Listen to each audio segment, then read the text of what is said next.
الله وبركاته. إن الحمد لله نحمده ونستعينه ونستغفره ونعوذ بالله من شرور أنفسنا ومن سيئات أعمالنا من يهده الله فلا مضل له ومن يضلل فلا هادي له. أشهد أن لا إله إلا الله وحده لا شريك له وأشهد أن محمدا عبده ورسوله صلى الله عليه وسلم. أعوذ بالله من الشيطان الرجيم. يا أيها الذين آمنوا اتقوا الله حق تقاته ولا تموتن إلا وأنتم مسلمون. يا أيها الناس اتقوا ربكم الذي خلقكم من نفس واحدة وخلق منها زوجها وبث منهما رجالا كثيرا ونساء واتقوا الله الذي تساءلون به والأرحام إن الله كان عليكم رقيبا.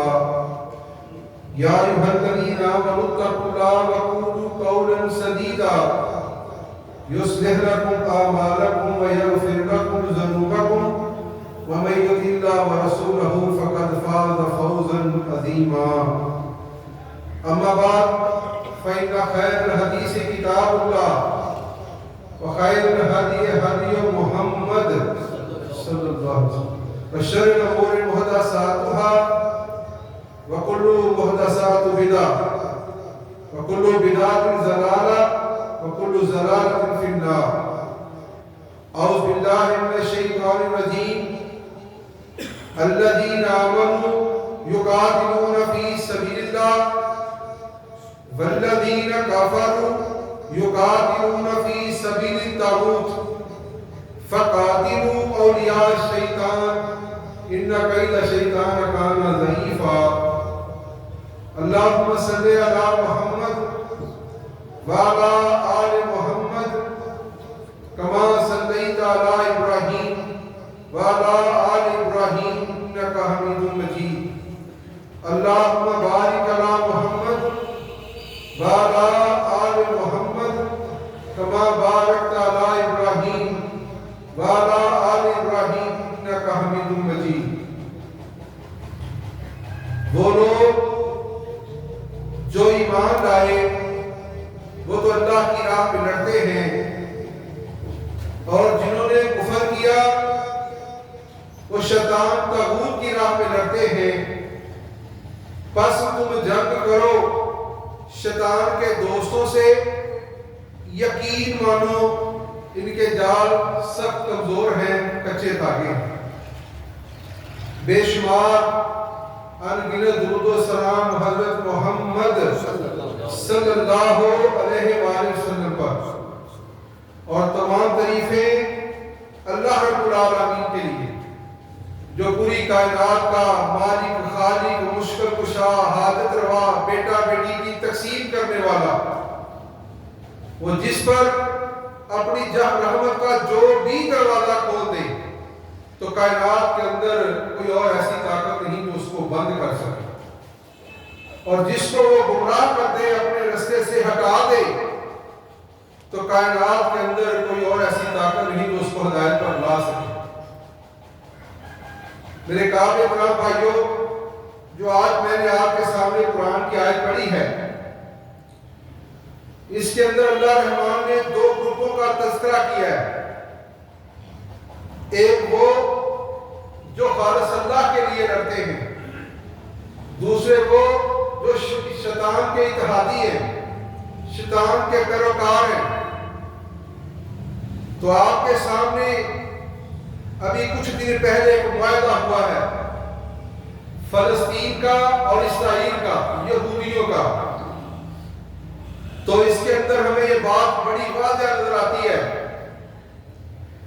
دنیا کا پورا کفر ایک طرف تھا اور ساتھ ان کے وہ مسلم ممالک جو اسرائیل کے لیے بات، فلسطین کے لیے بات بھی نہ کر سکے، اور ایک طرف وہ لوگ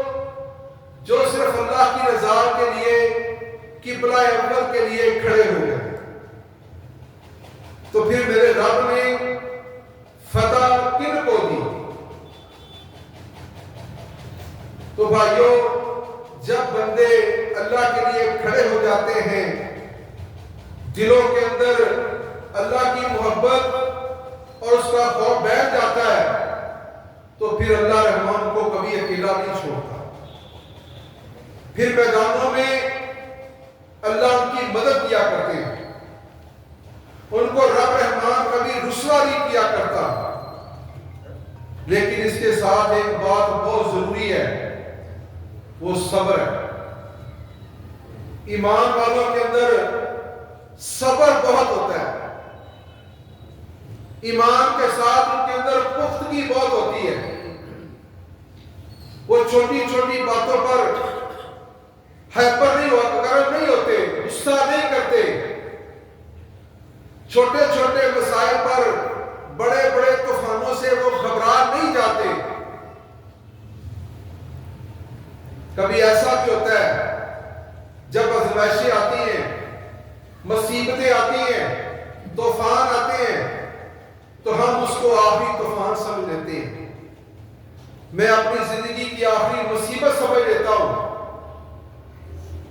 لیکن جو ایمان والے ہوتے ہیں، صبر والے ہوتے ہیں، اللہ سے تعلق رکھنے والے ہوتے ہیں، وہ سمجھتے ہیں کہ اللہ اس مصیبت سے ہمارے لیے راستہ نکالے گا، اور وہ ایسا راستہ ہوگا جو دنیا کے اندر بھی ہمیں کامیاب کر دے گا، آخر میں تو اللہ کی کامیابی یقینی ہے، کیونکہ وہ یقین کی بنیاد پر کھڑے ہوتے ہیں۔ جب افغانستان میں روس آیا تھا، روس کا بڑا توتی بولتا تھا، لوگ دنیا کے بڑے بڑے ملک اس سے ڈرتے تھے۔ یہ لا ریچ ہے، جہاں قدم رکھتا ہے پھر اٹھا کوئی نہیں سکتا، اور جس ملک کے اوپر وہ چڑھ دوڑتا ہے وہ ملک کو تہس و نیز کر دیتا ہے۔ جب ان کا جرائد پاکستان میں آیا تھا تو اسے یہی کہا تھا کہ میرا ہدف افغانستان پاکستان نہیں ہے، سمندروں کے پانی ہے۔ جب ضیاء الحق کے ساتھ اس کی ٹیبل ٹاک ہوئی، اس نے کہا میرا راستہ بند نہیں کرنا، ہم جہاں پاؤں رکھتے ہیں وہ کھاڑ کوئی نہیں سکتا۔ جب اسے ساری دھمکیاں لگا دی، ضیاء الحق سنتا رہا۔ جب اس نے اپنی بات مکمل کی تو پھر اس نے بھی بات کی، کہتا یہ چھوٹی موٹی ریاستیں نہیں ہیں، یہ پاکستان کلمے کی بنیاد پر پڑا ہے، اس کی بنیاد کلمے کی بنیاد پر رکھی گئی ہے، اور جو قدم یہاں رکھا جاتا ہے وہ قدم کاٹ دیا کرتے ہیں۔ کسی غلط فہمی میں نہ رہنا کہ تم نے چھوٹی چھوٹی ریاستوں کو گرا کے اپنے اندر ضم کر لیا ہے۔ جب اس میدان کے اندر آؤ گے تو پتہ پھر چلے گا کہ میدانوں کے اندر کیسے کھڑا ہوا جاتا ہے۔ ہم وہ قوم ہیں جو کلمے کی بنیاد پر اپنے آپ کو قربان کر دیا کرتے ہیں، اور ہمارا خون جب بہتا ہے تو ریاستیں کھڑی ہوتی ہیں۔ تو اس نے کہا پھر میدان لگے گا، دیکھیں گے کیا بنتا ہے۔ وہ چلا گیا، ضیاء الحق اس کو باہر چھوڑ کر جب آبا اپنے کمرے میں آیا تو اس کے اردگی سے جب ہماری بات ہوئی تو معلومات ملی کہ ضیاء صاحب نے اپنا کمرہ بند کر لیا اور ایک کونے میں سجدے میں گر گیا اور رب کے سامنے رونا شروع کر دیا اور کہتا اللہ تو جانتا ہے یہ دنیا کے وسائل لے کے آ رہا ہے اور میں تیرا بندہ تیرے کلمے کے لیے کھڑا ہو گیا ہوں، اب میری مدد تو نے کرنی ہے۔ پھر رب نے وہ میدان سجا دیا۔ آپ نے دیکھا پھر روس کیسے ٹوٹا، اس سے کتنی اسلامی ریاستیں نکلی، بوسنیا کے مسلمان آزاد ہوئے، بڑے بڑے لوگ میدانوں میں پھر آ گئے۔ تو ہم جیسے لوگوں نے پھر کیا کہا، اس کو تو امریکہ نے توڑا ہے، امریکہ امریکہ نے پاکستان کو وسائل دیے، اسلحہ بارود دیا، پاکستان نے ان کو استعمال کیا، روس کو توڑ دیا گیا۔ دنیاوی لحاظ سے دنیا کے لوگوں نے امریکہ کو سپر پاور مان لیا۔ رب کو یہ بات پسند نہیں۔ دنیا کا سب سے بڑا جرم یہ ہے، دنیا کا سب سے بڑا گناہ یہ ہے، کسی کے ساتھ کسی کو رب کے ساتھ شریک ٹھہرا دینا۔ رب اس بات کو پسند نہیں کرتا۔ میرے ملک کے اندر رہ کر، میرا کھا کر، میرا پی کر، میری دی ہوئی نعمتوں کو استعمال کر کے بدلہ یہ تھا کہ یہ شکر کرتے، میری کبریائی کو پہچانتے، میری وحدانیت کا پرچار کرتے، یہ میرے ساتھ لوگوں کو کھڑا کرتے ہیں۔ رب اس بات کو پسند نہیں کرتا۔ پھر رب نے ایک اور نظام سجا دیا۔ تم لوگ کہتے ہو کہ روس کے اندر، روس کو افغانستان میں امریکہ توڑنے والا ہے، چلو پھر آ جاؤ۔ پھر آ گئے۔ پھر اللہ نے اکیلے امریکہ کو نہیں بھیجا کہ کل کو پھر کوئی تحفظ نہ رہ جائے، کوئی ایسا شیبہ پیدا نہ ہو جائے کہ امریکہ کو توڑنے والا کوئی اور ہے۔ سارے اتحادی جمع کر دیے، 120 ملکوں کا اتحاد روس کے اوپر چڑھا کر افغانستان کے اوپر امریکہ چڑھائی کرتا ہے، اور دنیا کے مسلمان غلام ملک ساتھ دیتے ہیں۔ کیا بنے گا؟ اس مسجد میں بیٹھنے والے نمازی بھی کہتے تھے اب کچھ نہیں بچے گا۔ امریکہ کے پاس اتنا بارود ہے، ہر ایک رات کے بعد وہ بم گرائے گا، کارپیٹ بمباری ہوگی، دنیا افغانستان کے اندر پہاڑ بھی ریزہ ریزہ ہو جائے گا۔ یہ اختیار میرے رب کے پاس ہے۔ جو اللہ کی باغی قومیں ہوا کرتی ہیں، جن کے آپ نے قصے واقعات قرآن میں بھی سنے ہیں، کہ جو قومیں اللہ کی بغاوت کرتی ہیں، اللہ تو پہاڑوں کو اٹھاتا ہے، اوپر لے جا کے زمین پر پٹک دیتا ہے۔ یہ سارے اختیار میرے رب کے ہیں، لیکن ہم نے سکا نہیں، یہ دنیاوی سپر پاور ہے، غلامی گلوں میں ڈالی ہوئی تھی، قرضے مانگ مانگ پر ہم کمزور ہو گئے تھے، تو امریکہ ختم کر دے گا۔ میرے رب کے فیصلے اپنے، رب نے میدان سجا دیا۔ 19 سال کا وقت لگا، پھر وہ امریکہ کیسے بھاگا یہ آپ کے سامنے ہے۔ بڑے بڑے معاہدے رکھتا تھا، میں نے پاکستان کو ختم کرنا ہے، پاکستان کا دیو سزائی کا میدان جو دنیا کا وسط بنتا ہے یہ میں نے لینا ہے، یہاں میرے جہاز ٹھہریں گے، یہاں سے میں اپنے جہازوں کو اڑاؤں گا اور سمندروں پر حکومت کروں گا، دنیا کے اندر میرے سامنے کوئی ٹھہر نہیں سکے گا۔ لیکن میرے رب نے کہا نہیں، کانا ضعیفہ، کچے داغے ہیں۔ مسلمانوں سمجھو تو صحیح، تم نے دیکھا نہیں وہ 313 تھے، 1000 کا لشکر تھا، اس وقت بھی یہی بات بنا تھا نا، وہ کدریاں ساتھ لے کے آئے، گھوڑوں کو اور ہاتھیوں کو، اس کو اونٹوں کو ذبح کرتے اور کھلاتے اور ڈھول بجاتے، مسلمانوں پر چڑھ دوڑے تھے، یثرب سے بننے والی مدینہ کی بستی کو روند کے رکھ دیں گے، سامنے کھجوروں کی چھڑیاں، 313 پھٹے ہوئے کپڑے، زیرہ جسموں پر نہیں۔ وہ کہتے تھے اب یا اللہ کیا بنے گا، ہم تیرے بندے ہیں، تیرے نبی کا ساتھ دینے والے ہیں، ہجرت کر کے آئے ہیں، مکہ کو چھوڑا ہے، بیت اللہ سے زبردستی نکالا گیا ہے، ہمارے ساتھیوں کے لاشیں تڑپائے گئے ہیں، پھر مدینہ میں آ کے آباد ہوئے ہیں، تیری توہین کو بلند کرنے والے ہیں، تیری دعوت کو پھیلانے والے ہیں۔ کبھی یہ کیا دھوکہ کرتے ہیں، کبھی 70 صحابہ کو لے کر جا کر دعوت سیکھنے والے رستے میں شہید کر دیتے ہیں یا اللہ یہ 313 اور 1000 کا لشکر سارے سادہ سامان کے ساتھ، تلواروں کے ساتھ، ڈانوں کے ساتھ، کنجروں کو ساتھ لانے والے، میدان سجانے والے ہیں، اللہ بتا کیا کرنا ہے؟ میرے رب نے فتح کن کو دی تھی؟ کھجوروں کی چھڑیوں والوں کو یا لوہے کی تلواروں والوں کو؟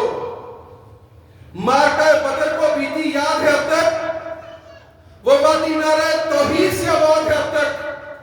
محرم جب اس مٹی کے ذرے مسکراتے ہیں، زبان حال سے ماضی کے افسانے سناتے ہیں۔ میرے رب نے دنیا کے کفر کے اماموں کے سر کاٹ کے رکھ دیے۔ وہ ابو جہل جس طرح ابھی امریکہ تھا، ایسے بھی کہا میری گردن کاٹنا لیکن نیچے سے رکھ کے کاٹنا کہ میری تکبر والی گردن سر جھک نہ جائے۔ افغانستان سے نکلتا بھی ہے تو کہتا ہے میں تکبر سے نکلنا چاہتا ہوں، اس کا ابو جہل بھی یہی کہتا تھا۔ ابو سعود عبداللہ ابن مسعود میری گردن نیچے سے کاٹنا، دوسرے کافروں سے میری گردن تھوڑی سی اوپر ہونی چاہیے۔ تو آج وہ امریکہ کٹ گیا، واپس چلا گیا، معاہدے سارے کر کے چلا گیا، اپنے معاہدوں سے پیچھے ہٹ گیا۔ تو میرے قابل احترام بھائیوں، آج دیکھ لو اسرائیل کو، کتنا بروس برسا دیا اس نے، ہمارے سامنے لاشیں تڑپتے رہے، ہم وہ ویڈیو نہیں دیکھ سکتے تھے جو ظلم وہاں پر ہوا۔ تو کوئی ایک یہاں کا، پاکستان کا کوئی ایک شہری بتا دے، کوئی ایک ویڈیو، ایک تصویر سامنے لے آئے کہ غزہ کے مسلمانوں نے رب پر کوئی شکوہ کیا۔